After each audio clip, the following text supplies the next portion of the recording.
You may remember these images, these desperate images of desperate people trying to fly Afghanistan. That was back in 2021, after the government collapsed and the country fell to the Taliban. Now a new documentary is revealing a harsh reality for the women of Afghanistan.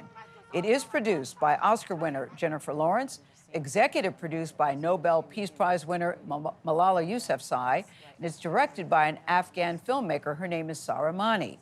We sat down with them for an exclusive interview you'll see first on CBS Mornings.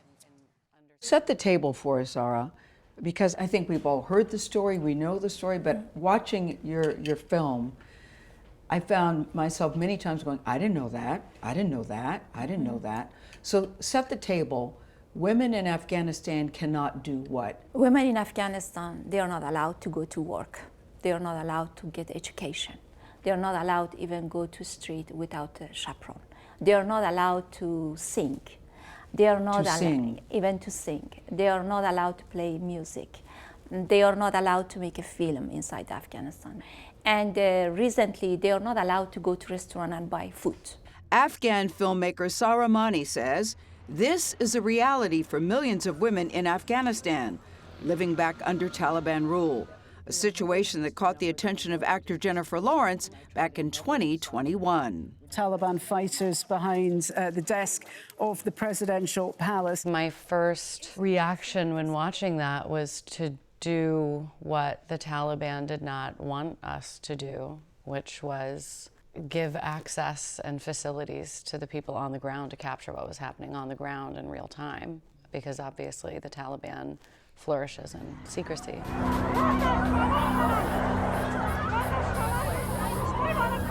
So Lawrence and her producing partner, Justine Cherokee, set out to expose what was happening directly through the lens of Afghan women, tapping Mani to direct this documentary named Bread and Roses. Pakistani activist Malala Yousafzai became an executive producer to further amplify their message. Afghan women activists are calling it a gender apartheid, that just because of their gender, they are oppressed. Why doesn't the Taliban want women to be educated? What are they afraid of? We have been trying to figure out an answer to that for the past 30 years. The Taliban took control in 1996. They have had influence in many parts of Afghanistan and parts of Pakistan as well. And this is now repeating in Afghanistan once again, where the Taliban have taken control for more than 3.5 years.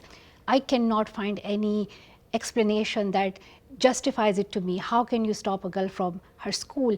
They come up with these excuses that it's culture, it's religion. There is no culture excuse. The true representatives of that culture are the Afghan women and girls that we see in the documentary.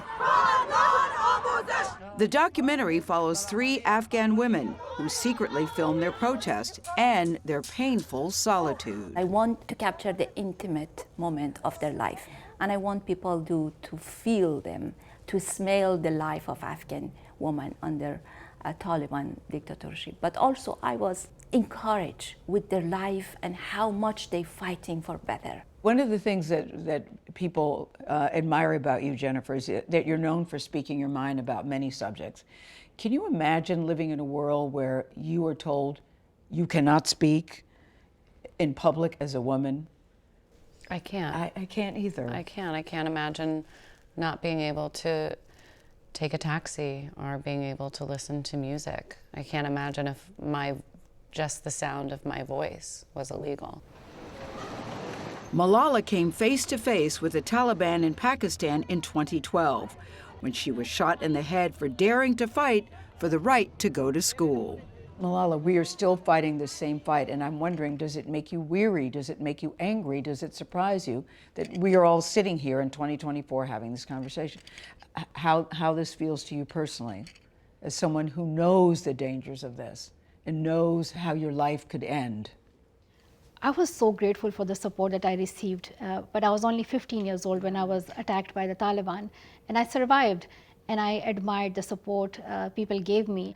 What really shook me was the fact that people stand with you once you have survived, but we don't look at people who are still under a big threat. So it really made me question that is it all about receiving awards and applause, or is it really about actually creating systems of accountability and justice so that it never happens to anybody? I thought that the praise I was receiving was a true commitment that it should never happen to any girl. That's exactly what I wanted to hear. So But that now was that not the reality, though. that for is you. unfortunately not the reality, but I do want us to change that. Malala's story motivated Sahra Mani nearly a decade before they would actually meet. When I was heard Malala for first time, that she said loudly and beautifully that one child, one teacher, one book, and one pen can change the world.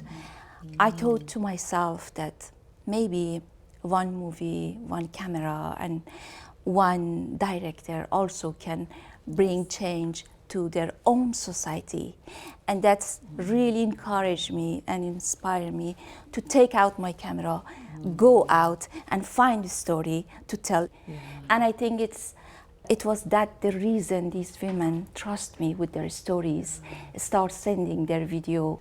Jennifer, were you concerned about speaking out publicly about this? Did your family and friends encourage you or say, oh, are you sure you want to step out this way?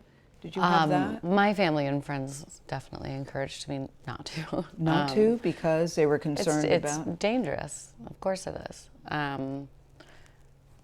But there's 20 million women whose lives are in danger. And you couldn't ignore that for you.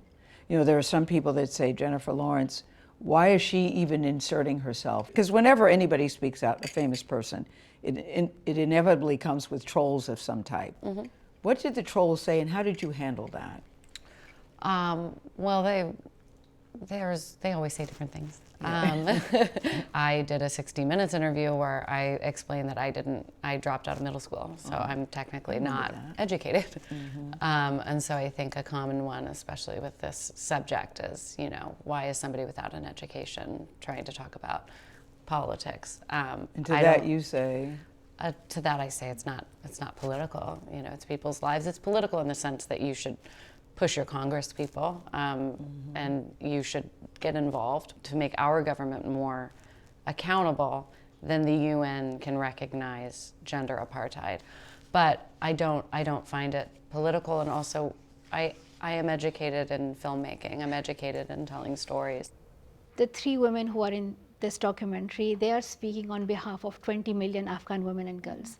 Three women have risked their lives, but these are not the only three voices. We need to think about all the millions of Afghan women and girls who need our attention, our support.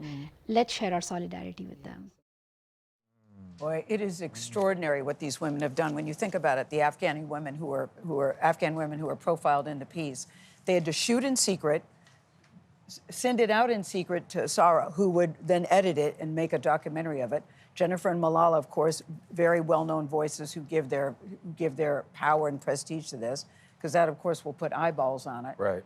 And I love the title Bread and Roses because it's a political slogan, a rallying cry around the world. But when you look at the documentary and you think about the stuff we complain about in this country, while women are still living like that, is just, it makes no sense. So what do they want you to do? Watch the documentary, of course, and then go on social media and amplify what you've seen. That's very, very important on Apple TV Plus this Friday. Well done, Gayle. Yeah. Thanks. And write your UN representative. Yes, always that. Always that, Tony. Thanks.